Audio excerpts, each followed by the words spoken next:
right, so welcome back to another podcast. We are going to be discussing wealth creation. How many of us want money? How many of us want to create wealth?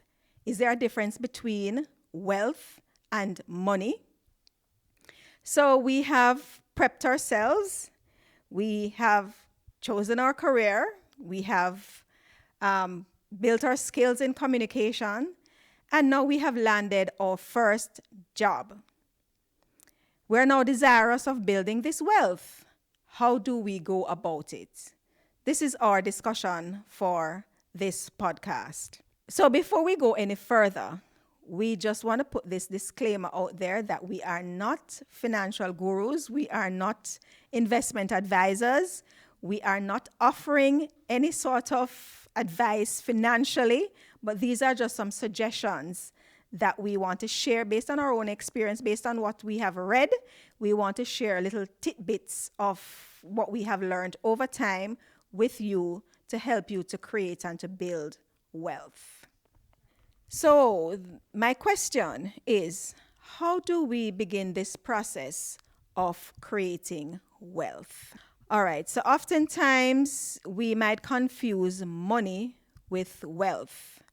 So before we go into this discussion, let us get a perspective on what wealth is for us to better understand the concept that we'll be discussing.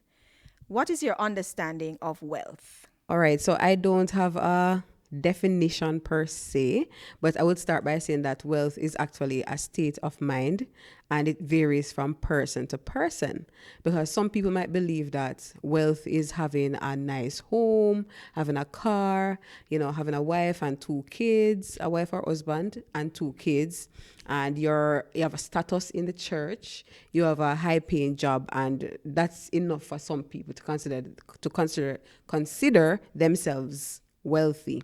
While for another person, wealth is just basically having enough food to eat for today, right? So it is really a state of mind. But if I should say wealth for myself, wealth is basically having good health, having people to interact and to socialize with, to share with, being able to live comfortably, but then define comfortably. You have a roof over your head. You're able to contribute productively to society in one way or another. It's about fulfilling your life's purpose or mission. That's just a bit on my perspective on wealth. Jonas, you're itching to go. Not really itching, but I'm a little bit more on the traditional side Okay. of what wealth is. Wealth is made up of income and assets, and that one accrue over a period of time. And I think it is characterized by consistency, and that there's a direct planning that leads you to have assets and income that you have to, that adds to you. And it is guided by certain other principles that will come up. But I think it's a consistent accumulation, shall I say, of your income and assets over a period of time. I'll bring in a term that they call net worth. So it's basically an assessment of your assets as opposed to your liability, right? So you look at what you own versus what you owe. And it is always said that your assets should be more than your liability at all times. And you should always be working to decrease your liabilities as best as possible. So I believe that as we talk about wealth, it has to do with your net worth, your assets versus your liability. And Millie spoke about the peace of mind and the different types. They said health is wealth. For some persons, they say health is wealth. So it's whatever that level of contentment or that fulfillment. So we can look at it on the financial side, and we can look at it personally. What makes you feel contented? What makes you feel that level of fulfillment, so to speak? That would be your health. That would be your wealth. We spoke about money and defining money. I think money is just what we use to exchange for goods and service on a daily basis. That's really what money is all about. Having said that, having defined what wealth is, how do we set about creating wealth? So if we should go by the definition that is given, that wealth is money and assets accumulated over time, how do we go about building and creating this wealth? So the very first thing would be starting somewhere, right? Saving. You save a little and you say every little make a muck, every mickle make a Every mickle muckle. make a muckle. Yes. So you save little and you save little so till it reach at a particular point, and now you can start building on your assets. Either you're going to real estate, or you do anything that will allow you to build further on the money that you already have. I believe that is the best place to start. I would like to add something else to that, Monique. I think that for each person, wealth has a kind of personal definition to it, because it is based on what you perceive as what would constitute wealth for you. So that you have to have goals and you have to have objectives. And if you're creating wealth and building, as you say, you have to have markers which you can use to determine, am I on the right path, to achieve those goals and objectives?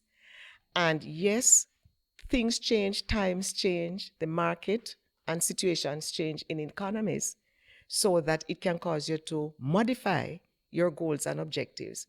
But I think before you even set out to do anything, you have to think about yourself, think about what you would want, what is it that, your goal is, and how realistic and achievable those goals are. All right. I want to add something here. Remember, early in previous podcasts, we spoke about us being unique and different in every way.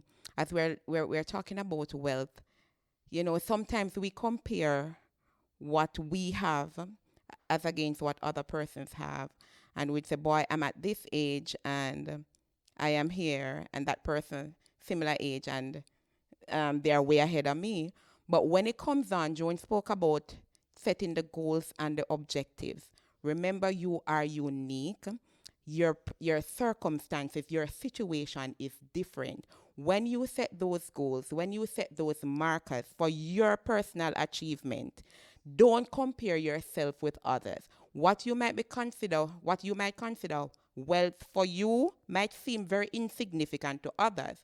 But the most important thing is that you are achieving your personal goal and you are making those steps. You are seeing yourself making those achievements.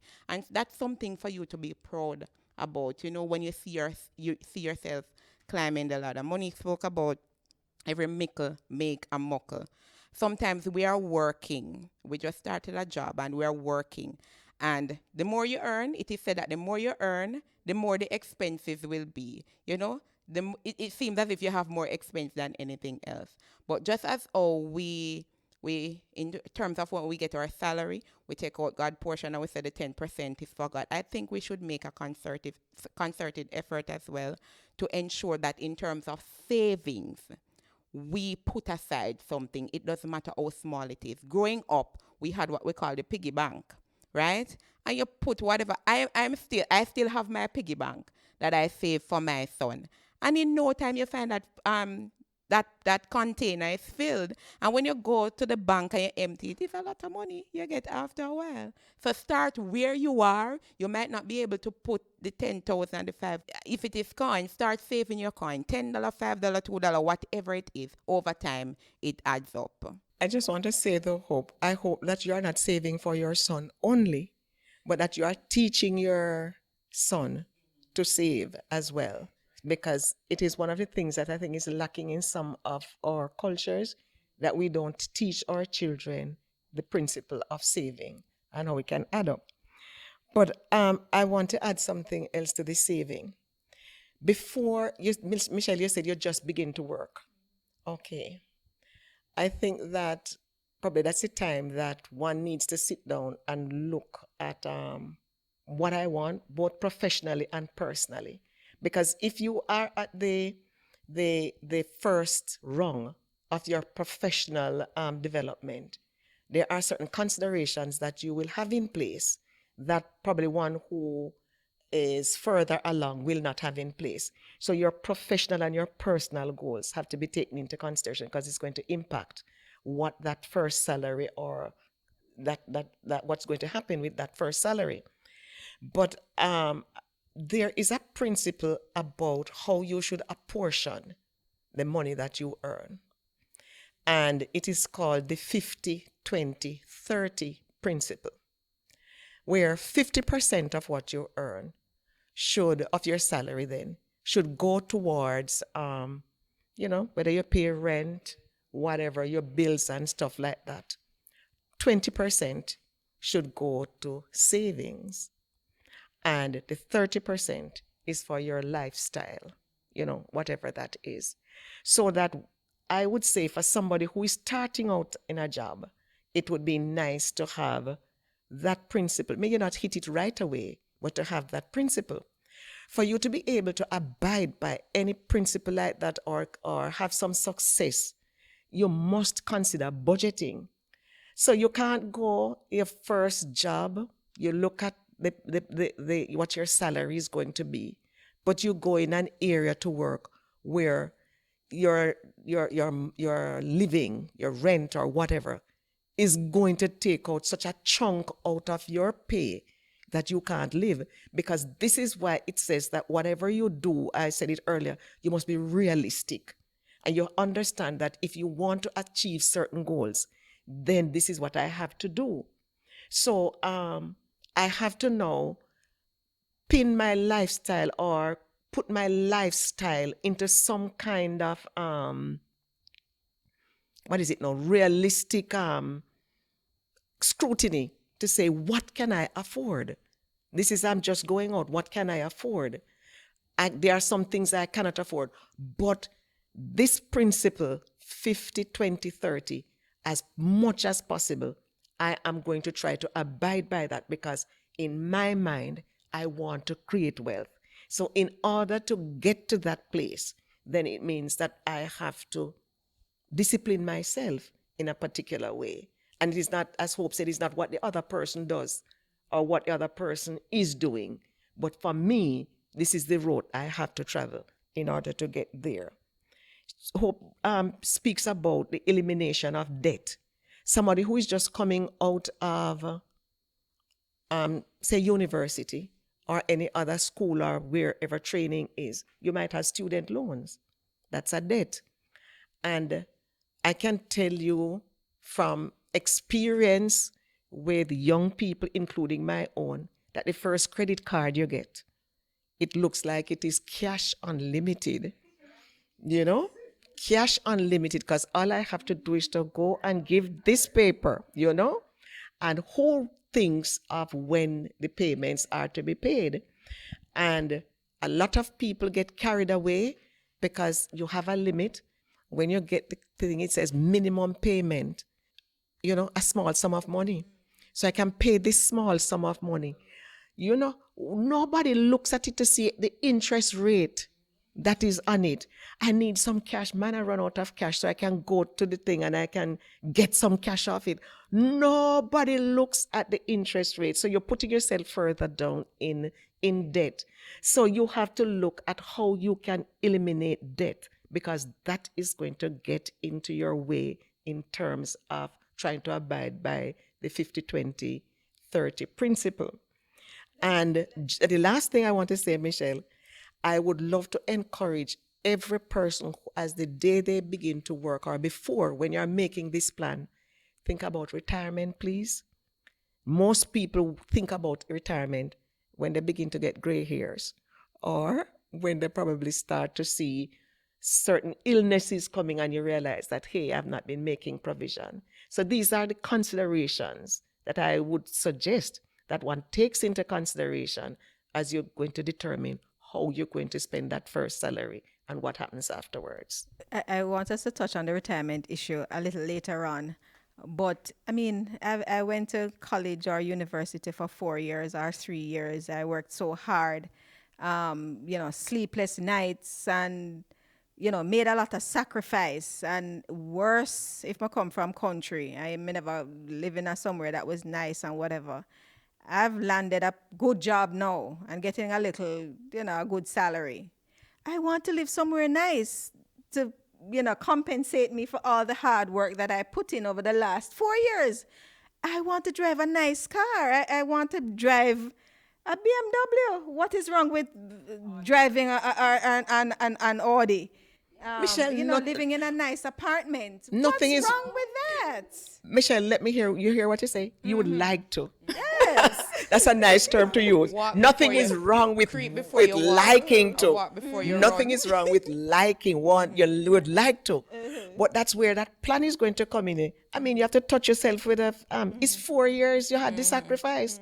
So you're going to splurge if 1 year when you come out, and then after that you live a life of poverty after that. So you have to think about your personal goals, your professional goals. What is it you really want? And you have to say to yourself, well, I have to give up something for something. I remember, we talk about building wealth. The persons that you see with those nice posh car and all the nice things that, you would want, it takes time. That doesn't happen overnight. And for the persons that I see, we should try to avoid the wannabe and want to be identified in a certain group. But are we really, really at that stage? For instance, now you just leave school, you got a job. You take out one of these iron SUV. There's nothing in place in case, God forbid, you lose that same job. Would you be able to maintain that vehicle? Probably you did that. You took out an auto loan for the car. Would you be able to pay the payment? All of that you have to think about. Right? And I've seen so many cases where persons want to be identified in the elite or the wannabes or a certain group, and it's to their detriment. Things happen. They lost the job, they lost the car, they lost everything. Remember, we are talking about building wealth, so we have to be smart, setting the goals and objectives. You want the car, nothing is wrong with that. But give yourself time. A year, 2 years, I would like to get my car. From the car to the house or whatever else you'd want. Give yourself time to get there. Don't just jump the gun, right? And as Joan talked about the credit card, credit card is a touchy subject. I personally don't see anything wrong with a credit card if you're disciplined enough to monitor that credit card. I've had credit card for years and I've never paid an extra interest. You use your credit card according to your income. If your limit is a certain amount, you cannot be spending more than the limit. Even though you're spending from your credit card, you have to consider your other expenses that you have. Would you be able to meet this payment for this credit card and comfortably pay your utilities and the other traveling expense, your lunch and whatever else you would need to do? You have to factor this in. We talk about measuring your asset against your liabilities. If you overextend yourself in debt, you're going to find yourself in problems. So you have a credit card, use it in such a way that at the end of the month, when you get your salary, you would be able to pay off everything. That is the best way for me to monitor a credit card, speaking from experience. You run into a little glitch or itch, you use a credit card, when you get your salary, you pay it in full. This way, you pay no extra interest. For years, all I pay is just the annual fee. I've never had the experience where I was charged any extra interest because the interest rate on credit cards, they're very high. I think it's 40 or 50%. Yes, for the interest rate. And when they're selling you these cards, it feels so convenient. But you have to ensure that you know how to monitor these cards. No. You cannot utilize the minimum payment because if you utilize, in my world of work, I've seen credit cards wreck people. That minimum payment, when you pay that minimum payment, the interest is piling, you will never be able to finish that. Another thing you ought to be careful of too with the credit cards is when the company, because they see that perhaps you're managing it well, And they have a tendency to increase your limit. And if it is you get carried away with this increased limit and you're not able to pay off, as Hope is suggesting, at the end of the month, you're going to find yourself in a problem. I've had a situation where my credit limit has been increased, and I call them and I'll tell them, listen to me now, please roll it back to where it was. Because sometimes it's like they give you a a red herring to catch you, for you to spend more than you anticipate, and then you get yourself in trouble, and trying to clear that balance becomes a headache. So if it is that you're not able to pay in full at the end of the month, don't even bother to entertain, especially increasing a credit limit, right? You have to be able to responsibly manage a credit card. In this day and age now, where we have the whole credit rating going on, you know, the credit card is somewhere to start in terms of building your credit rating and, you know, disciplining yourself to monitor your expenses, right? So I don't see anything wrong with you getting a credit card, but the most important thing is to manage the credit card properly, right? Don't spend if you're not in a position. You know, they have increased my limit, but I don't pay it any man. I know what my limit is, but not everybody is as disciplined as I am, right? So if you know that you're not as disciplined as me, do what Michelle does. You know, you keep your limit at a certain space. This way you would not be tempted any at all to overspend, right?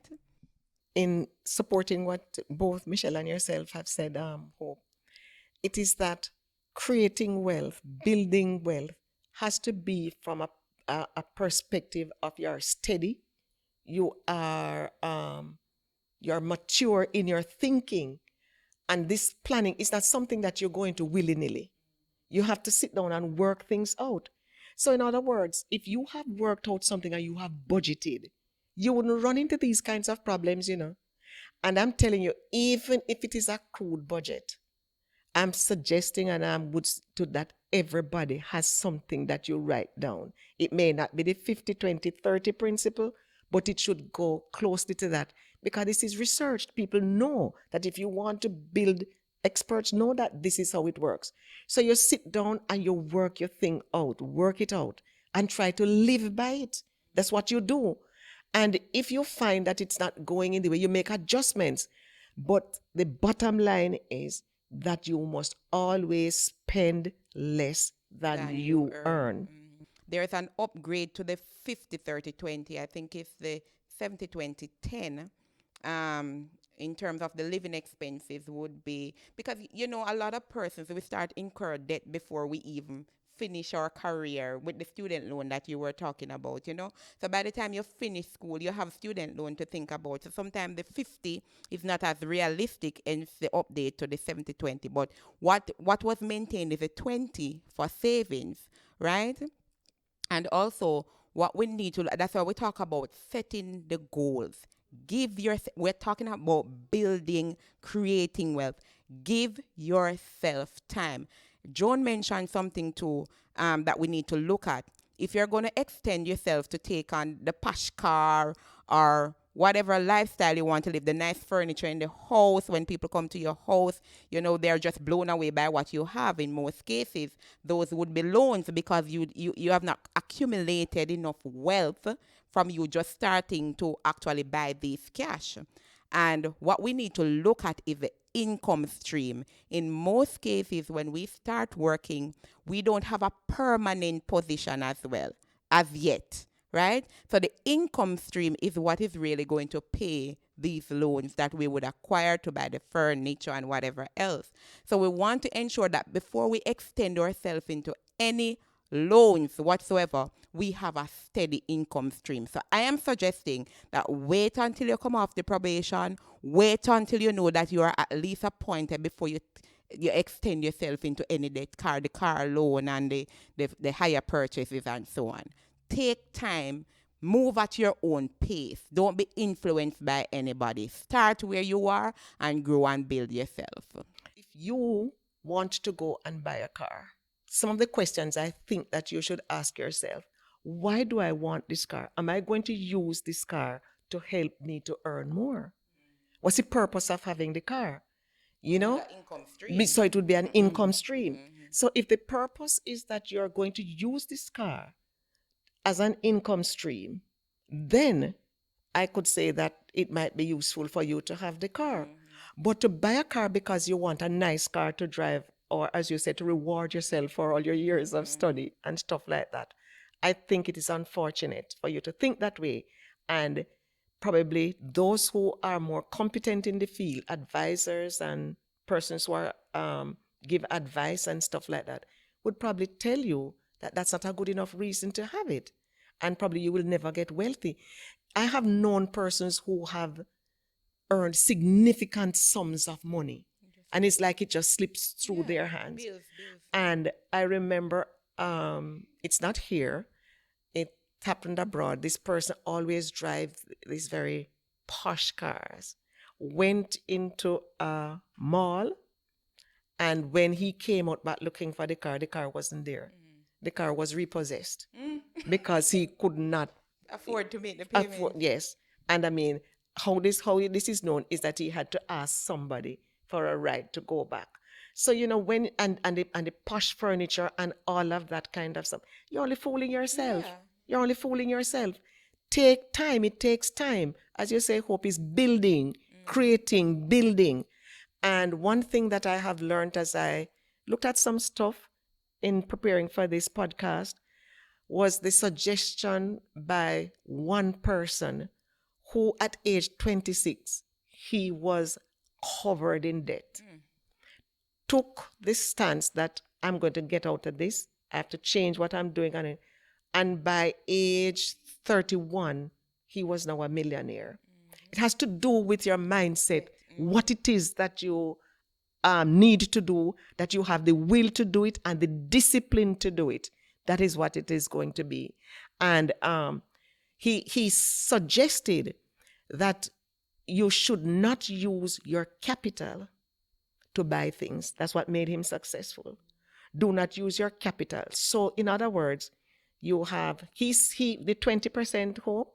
He said that you should use 10% as savings, because there are things like rainy day and emergencies, and another 10% for investment. But you should never use the capital from your investment. If you're to use anything, is what the investment turns over that you can use, but your investment should remain there to continue. So if I understood by that if there are things that you see you'd want to have, wait until your investment begins to turn something, then your capital remains there, but you continue to use the return from your investment to gradually, give yourself the other things that you would want. Earlier, when Joan started speaking, she mentioned about making a plan. I think part of deciding what is going to be on that plan is to make a determination for yourself about what time or when it is that you would want to stop working by.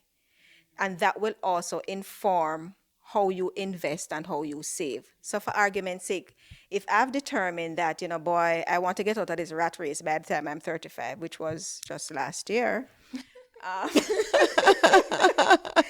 want to get out of this rat race by 35, then it means that when I start working, I'm going to have to spend a lot more, I'm going to have to put a lot more money into investment and saving. If you can. If I can. Yes. As opposed to if I determine that, I'm going to be retiring at the normal age at 60 or whatever, then my investment or savings will be less aggressive. So part of the plan will be determined by when it is I want to stop working. Yes, your personal goals. Your personal goal. So that also must be taken into consideration when you are making those goals. At what point do you think you want to get out of the rat race of working? Or look at what is happening in the various economies across the world today. That could cause an adjustment or modification in what your plans are, because it is possible that we're going to go in a recession, could be even worse than that. Interest rates, investments, all of these things. The stock market, let us say the Jamaican stock market, was so buoyant and doing so well.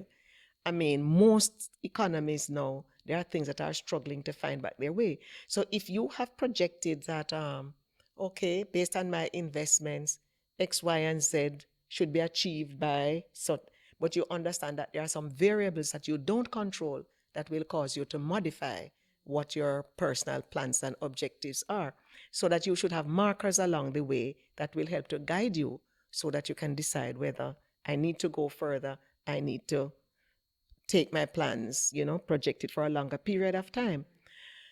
But as I just finished what I'm saying here, you know what I found? You look at all the wealthy people in the world. Do they stop investing? I mean, look at Bill Gates. Isn't he one of those with Moderna out there now that, is big investment? The Bezos who is at Amazon.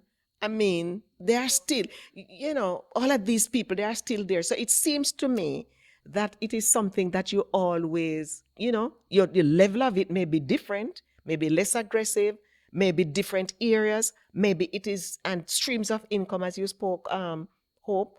Maybe there are other things. Maybe you come out of an employment situation where you're now an employer and you have another kind of business that you can enter into. But to me, it seems to me that's always an expanding world. As you move up, other opportunities present themselves and you move out. So it's not necessarily just that you're an employee of a particular place. So your goals and plans will probably factor those things in as well. So we are talking about the car, and we should be careful in terms of how we approach certain debt when we finish studying and we have started that new job. But there are situations, what would you say? For example, if you leave university, the job that you have, that job requires traveling, and there's traveling expense that is attached to the regular salary. If it is that you have a car, the amount that you would receive for traveling would be able to cover a car payment. So that would be no expense for you, really. You know that if you get the car, the traveling would be able to cover the payment. Wouldn't you say that it would be okay for the person to go ahead and access a car loan, knowing that traveling income would be able to cover that payment? Yes, I do agree with you, Hope, in the case where you know for sure that you'll be getting that additional income, then it is a wise idea to go ahead and get the car, but you need to do your relevant checks first. There are also instances where, depending on the job, you are assisted in even the purchase of the car because you get a certain discounts for the car. But earlier we talked about the importance of waiting too, because even if you're going to get those benefits, you want to give yourself time to also put savings in place, because even if you're supposed to get a percentage towards the purchase of the vehicle, you yourself will have to find some money up front to pay for that car. So you want to give yourself time to save, and then in terms of purchasing the car and the car paying for itself, yes, you have some jobs that make that provision. So the money that you get for traveling, that has nothing to do with your regular income, that covers the costs. And in some cases you have extra that you can roll over and put into savings. So yes, there are jobs like that. So maybe persons who have not yet started studying, you want to explore whether or not the career field that you're thinking of, whether it gives that kind of privilege or opportunity. Well, it's a good idea, definitely. If the car is not a requirement of the job, then perhaps you should wait off a little in acquiring it, because if you are still able to make a car payment, that's not the only cost associated with a car, especially if your driver's license is young. Your insurance is going to be very high, right? So the insurance cost could run, depending on the value of the car, up to over $100,000. So you have that. Then you have the regular upkeep of the car, right? And of course, it depends on the type of car that you have. So if it's a luxury car, of course, the maintenance cost is going to be even more significant. So there's a lot of decisions and careful planning that needs to go into acquiring. But I don't want to go too much in the car purchase just yet, because we want to deal with that in another question. So we're talking about creating wealth. When we think of creating wealth, what then are some of the things that we should buy in our bid to create wealth? I think you should make contact with somebody who knows what is happening in the market, people who can make predictions. Some people have the skills to even go online and do their own investments, but you have to know. You have to know what you're doing. So I think that like a layperson like myself, I would have to go to somebody who I know can truly advise me as to where I'm. You have investment planners, you have financial planners, all of those kinds of persons. And of course, there's a lot of information on the internet that you can get advice. So you make some contacts, you listen to what you hear, you discuss, and yourself read up something that you are not just a fool. That when you listen, I can tell you recently, I had some. I mean, not anything that I could tell you because I mean my son is small, but I don't want to lose anything from it, and it was in a particular place for a while. As a retiree, you don't want to lose any money, or you don't want to miss out on the opportunity that the little that you put there does not keep acquiring even a little, even in these times. When I looked at what was happening, I see that it was not moving in any way that was positive. So I went in, I had a discussion, but before I had a discussion, I went to a number of other institutions to find out what would be if. And I went armed with that information. So when I went in, I was able to say, not identifying the institutions, but I said, this offered me that. If this is so, this offered me that, that offered me that, and this one. And when we had the discussion, and I pointed out to her that this was the situation, she had to see, she pulled something down from the internet which had her company as well as other companies, and the returns were comparable or compared. Then she said to me, I can't fight you. Yes, that offers you better. So I got my check and come out and go to something else where I can get a few cents more on my money. So in other words, don't be just trusting of the person. You have to take responsibility for what is happening with your investment. So I believe that the best option is to go to an investment advisor armed with some knowledge of the self, because you will have to accept responsibility for what happens with your portfolio. So discuss it, do it, and then you can execute based on what you have learned. The question is, what are some of the things you buy when you want to create wealth? I believe that whatever we're going to purchase in terms of looking at creating wealth should add a positive or should contribute positively to our net worth. Remember we spoke earlier about the net worth, the comparison between the assets and the liabilities. So you have to watch what you spend your money on. If every day you're going to buy shoes and clothes and handbag and all of those things, those will not contribute any at all to your net worth. And as we talk about net worth, there are what we call depreciable assets and some assets that would appreciate. So the depreciable assets would include like computers, fridge, and all of those. Those depreciate. It's good to have those, right? They're of some value. But if you're in a position to make contribution, probably through NHT, to get a piece of land and so on, you might not be able to build on it right away. And this is one of the things that I think as young persons, this should be the first thing that we should move towards, because the younger you are, the longer period you'll get, and you'll end up acquiring certain valuable assets very early than at a later age. So in terms of what we buy to create wealth, think of something that will contribute positively to your net worth. You need shoes and you need clothes and you need handbag and the name brand watches and so on, but it doesn't make sense to have 10 watch. Your hand can only wear one, right? So you have to be wise when you talk about spending your money. Wanted to point out something that Hope mentioned, right? She spoke about buying the shoes and the handbags and all of these things. Those can be a liability, yes. And I want to also mention that even though we speak of assets and liabilities, we I think that a lot of people, I want to believe that a lot of people know that your house and your car can be a liability.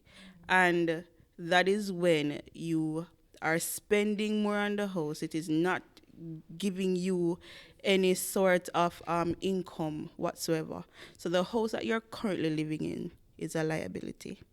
The car that you're driving, No, well, it's not a liability, but if it is that you're consistently spending, it could be a liability. But in and of itself, it would be an So- asset. Some asset can automatically becomes a liability if it is you're consistently spending and you're not getting any service right? So from if you it. have a mortgage out on the house, Remember that the mortgage is the bank's money, it's not your money. So, in other words, it can be an asset because it's appreciating in value. When you built that house, probably if you got an appraisal on it, they would say 10 million. You are paying your mortgage on the whole, on that you're paying back the bank's money.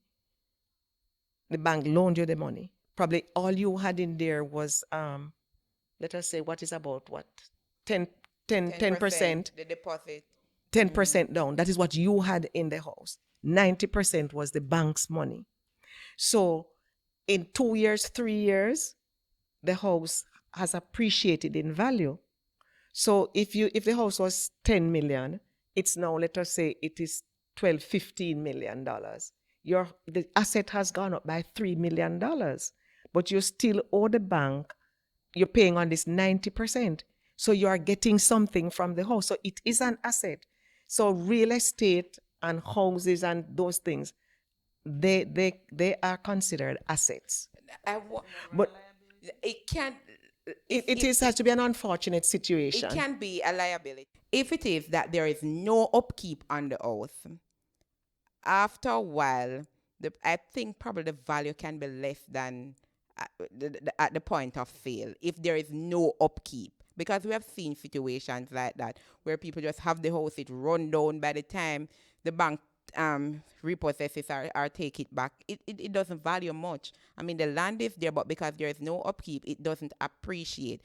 When you look on the news and you see some persons, they're flooding out, right? Water come up, damage all the furniture, damage the structure, the wall, and so on. That is a liability because nobody wants to purchase that house. The location, it can be a liability. The location, the fact that it's a flooded area, persons are aware of it, you can have it there for years and it will not sell. So that doesn't contribute positively to you in any way because of the little factors around.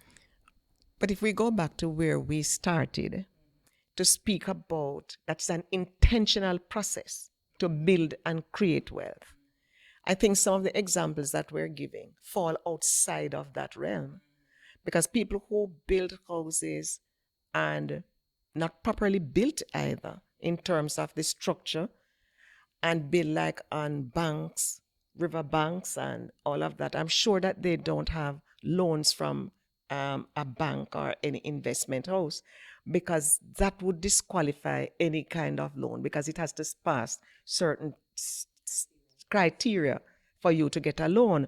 So that I would say for persons well, I know that some can go into disrepair, and I concede that quite readily.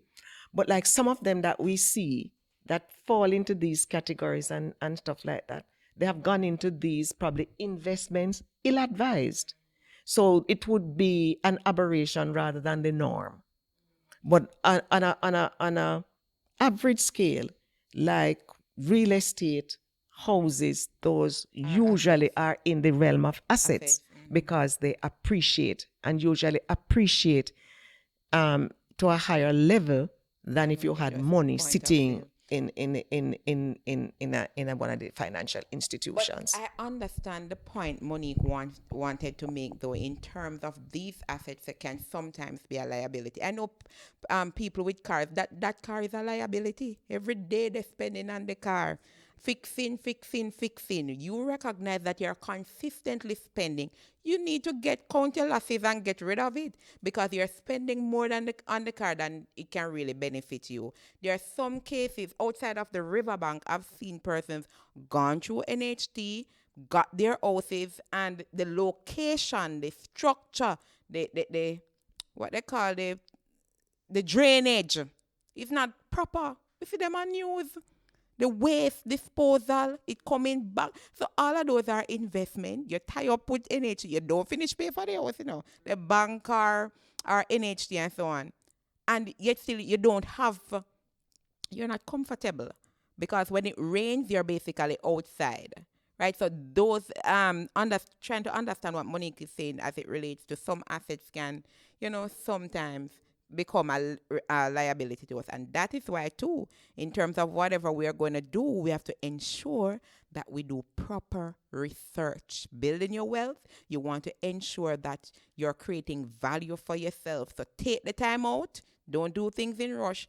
Take the time out when you're going to invest in those assets and ensure that you're making a very wise decision. I think it's a very good time for me to ask, what is the difference between an asset and a liability? Because my little Sunday school brain says that a car is a liability. And at no point a car should be regarded as an asset, based on my understanding. But based No, on no, what I shared because- earlier, no, it can A earn. liability, no. If you are, I think that's why I said we need to understand what is an asset versus a liability. A liability, if it is taking money out of your pocket, if at the end of the day when you sell that motor vehicle you're not benefiting in terms of getting a profit from the sale, that's a liability as far as my understanding. No, not necessarily so. Mhm. Because if you all right, let's compare a house with, say, a car. While your house, and I mean hoping the normal run of things, Yeah. it's maintained and all of that, your house appreciates in value. Ceteris paribus. All of the things remain All constant. yes, ceteris paribus, cool. And then, but when you look at a car is going to depreciate. It's a depreciable asset. It is a asset. Okay, so you know that like when Hope speaks about the car that is up for repairs daily and stuff like that, the conscious person knows when you reach that point Yeah. when get it does rid of not it. make sense to repair it anymore. So you sell it and probably go buy something else. So in other words, liability is when it isn't doing anything for you to increase your asset portfolio.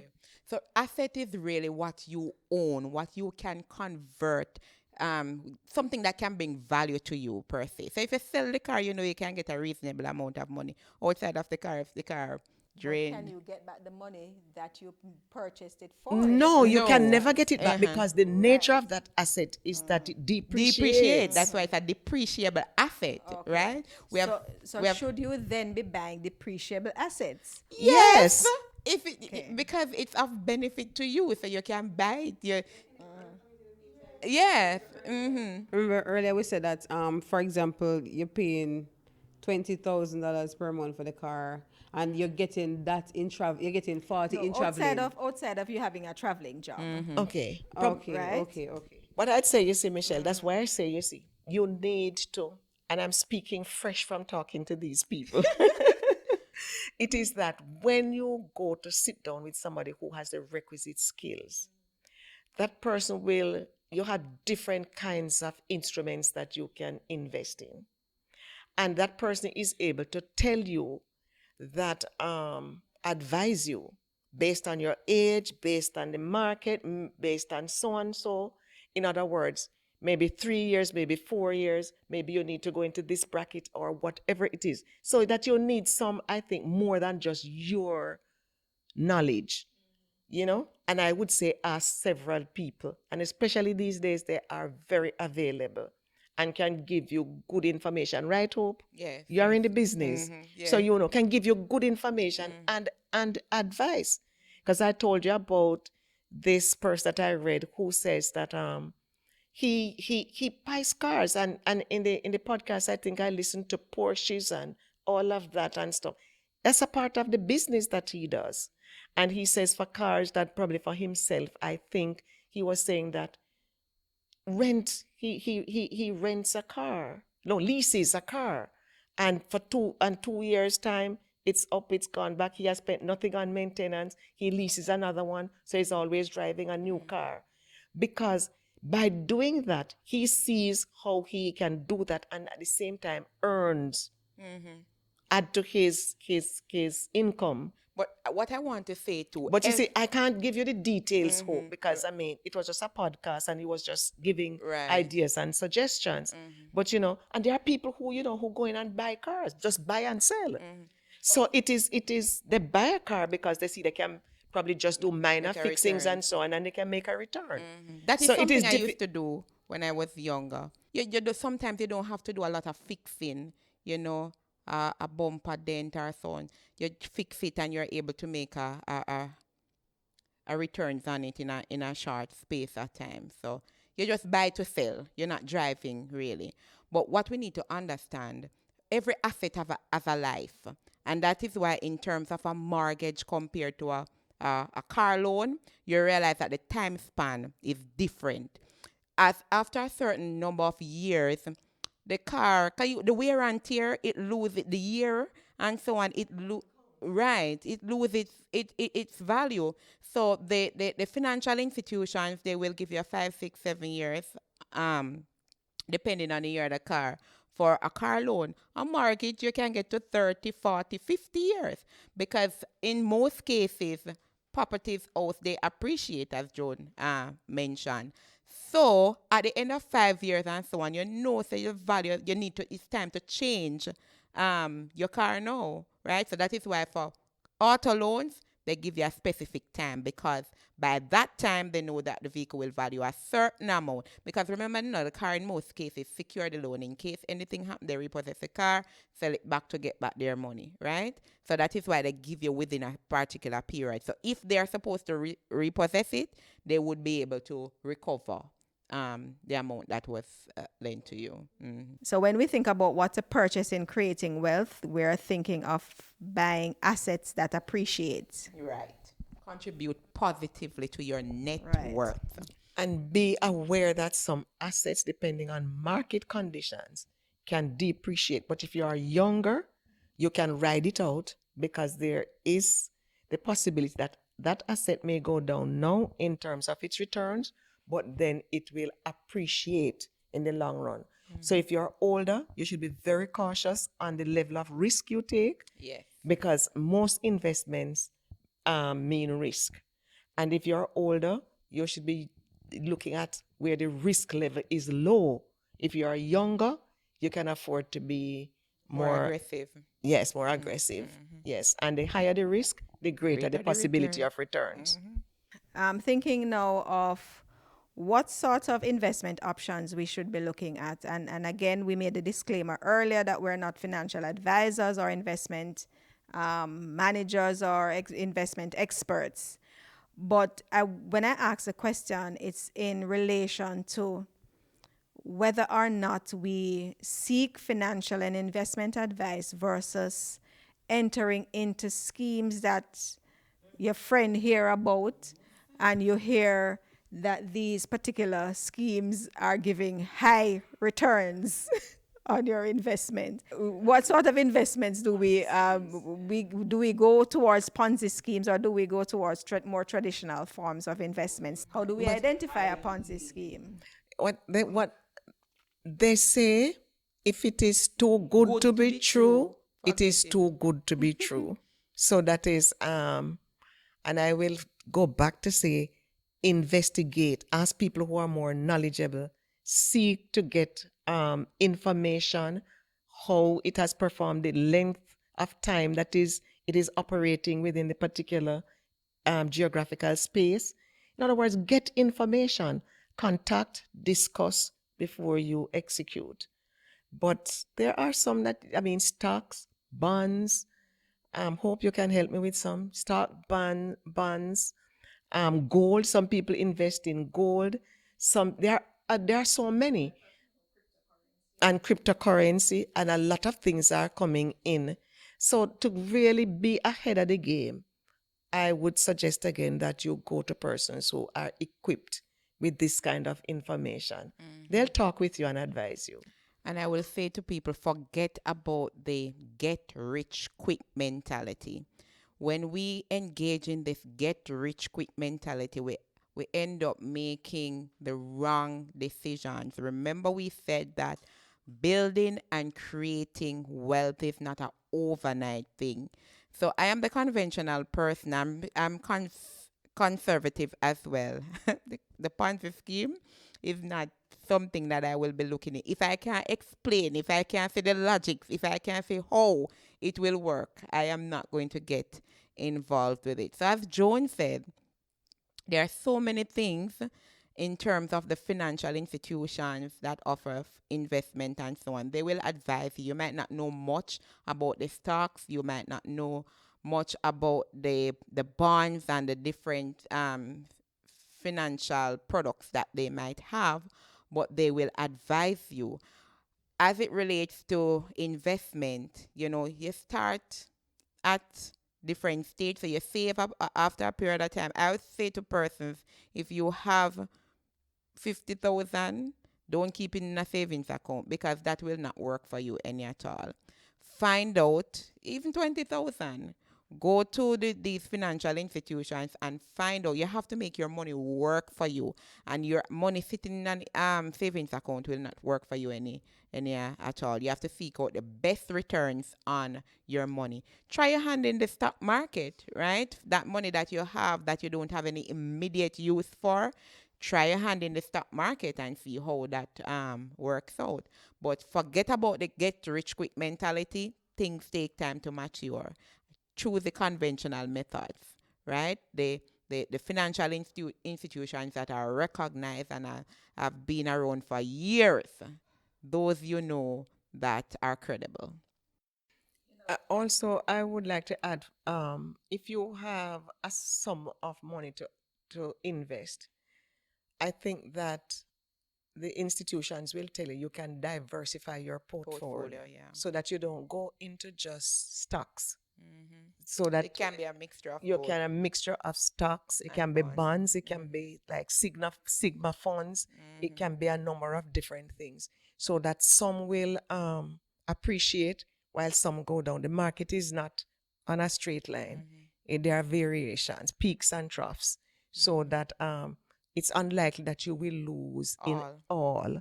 So from time to time you go in and discuss, but get professional advice. All right, so just to share a little story, just a little scenario with me. I remember some years ago, a friend of mine who is in finance, financial expert. He has training in that area, and he helps people to, get out of debt and to save and all of that. He said, "Come, Millie, let me show you how to do a budget and all of that." But we can be very funny with our money. We don't want people to see our pay slip. We don't want people to know how much we are carrying home and that kind of thing. So when he was asking certain figures, they're acting timid, and he got frustrated and said, like, you just say, "You know what?" And he didn't bother to teach me. So fast track to a couple years later, when some sense, I don't know what happened. I think, because I love to read, so I might have gotten exposed to some information about banking. And I was just on the road one day randomly, and I started thinking to myself, said, but don't I need this, and don't I need that? Don't I need that? So what am I doing to get all of those things? And I'm like, oh my God. And in that instant, I think I just went directly to the bank and spoke with the financial advisor, and that is where she did a fantastic job in teaching me about budgeting, and I've never turned back since. I budget every single month, and trust me, it makes a big big difference, and seeing where you're able to save, and it doesn't matter how small it is, seeing that you're able to save. What was I doing with my money? Because all along you're there thinking that the money can't stretch. You can't buy this, you can't buy that, you can't afford to do this. But when you start to budget, you realize that you can go so much further, and you're not going to be perfect when you just start, but the more consistent you are in doing it, you realize that you become better, you're better able. So the whole process of budgeting, you have to start paying attention to where's your money going each month, or at whatever time you get money, where does that money go? Can you account for it? So what you need to do is to start writing down. So I would suggest that persons have a book, not just strips of paper or several books, but have a book where you write everything.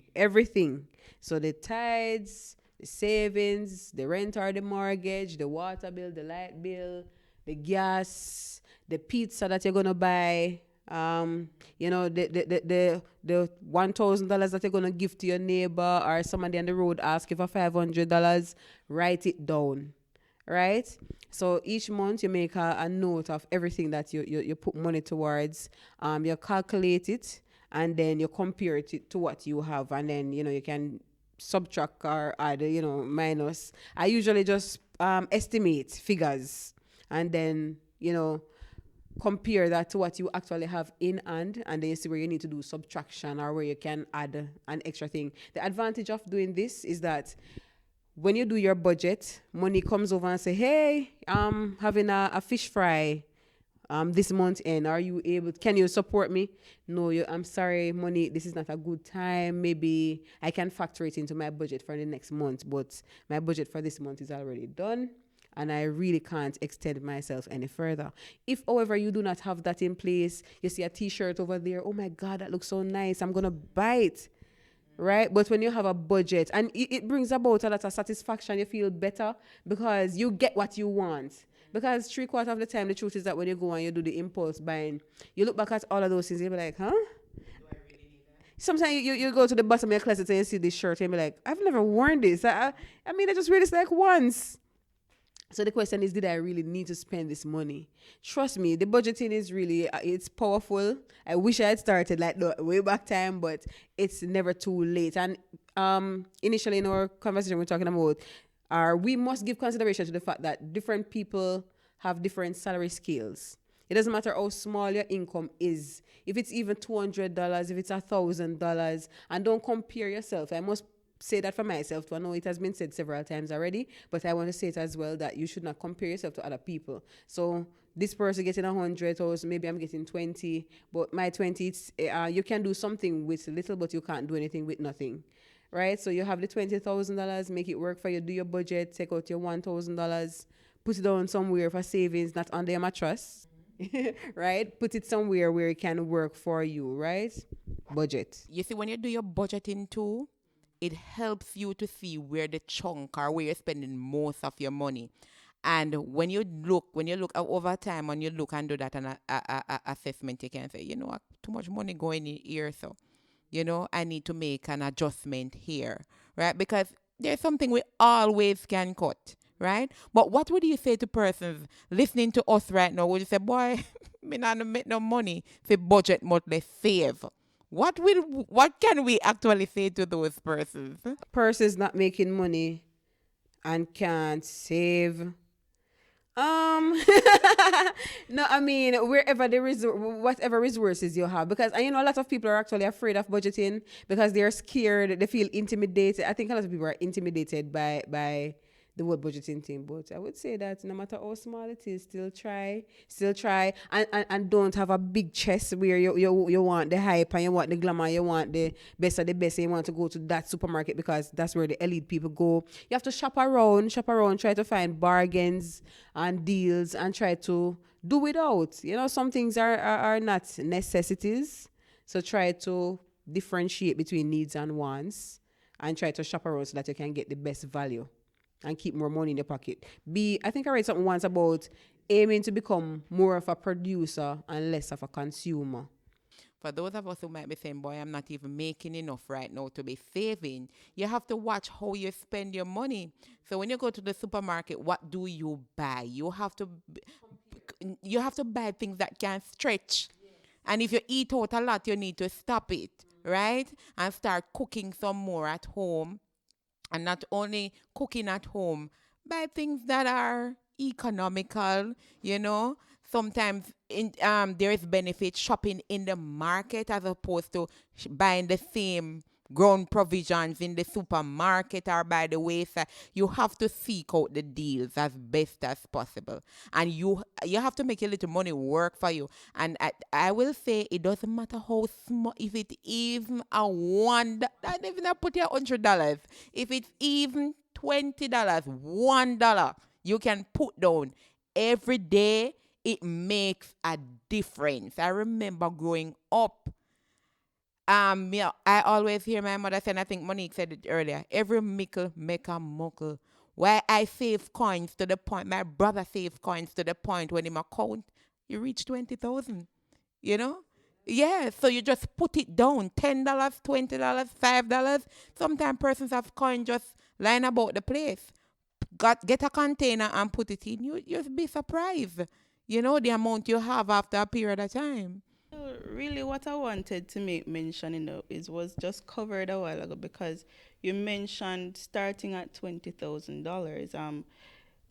You may have a few individuals that are thinking to some extent, but $20,000 too Small. much. Too much? Oh. It's too much, because when me get for pay at the month is probably just $40,000, and I have to do rent, and I have to send. No, the I don't children mean to school. 20,000 one time, you know.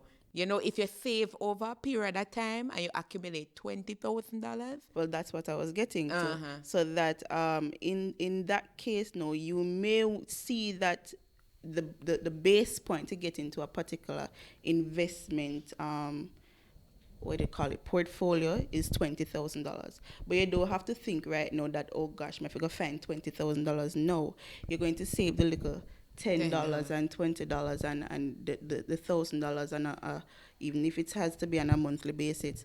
If you have to save it at a bank because you don't trust yourself with it, then that is good.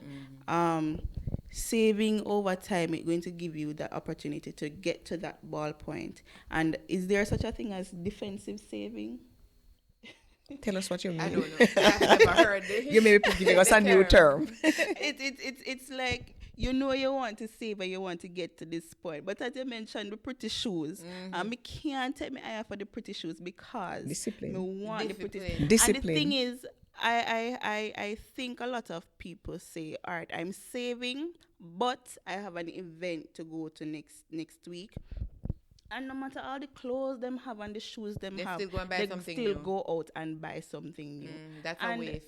Not serious about think wealth that creation. that is what I mean by defensive saving. So you make sure that if this is what the strategy Oh, you is, have this one is your little emergency savings. something. No man, if this is your saving, It's you your cannot savings. touch Touch your it. saving. This is what it is meant for, and nothing at all, unless you know that this is life and death situation. You have to go inside. Then by all means. But that is why I'm saying too, as it relates to savings. Just as though when you get the salary, you take out the tithe, you take out the saving, and I don't know, everybody's going online right now, so you have access to the online platform. Most institutions, they pay you electronically in your bank account. So you have that option. If you don't know about that option, you need to log on to online now because everything is online, right? So as you get the salary, you apportion you pay your utilities, do everything online.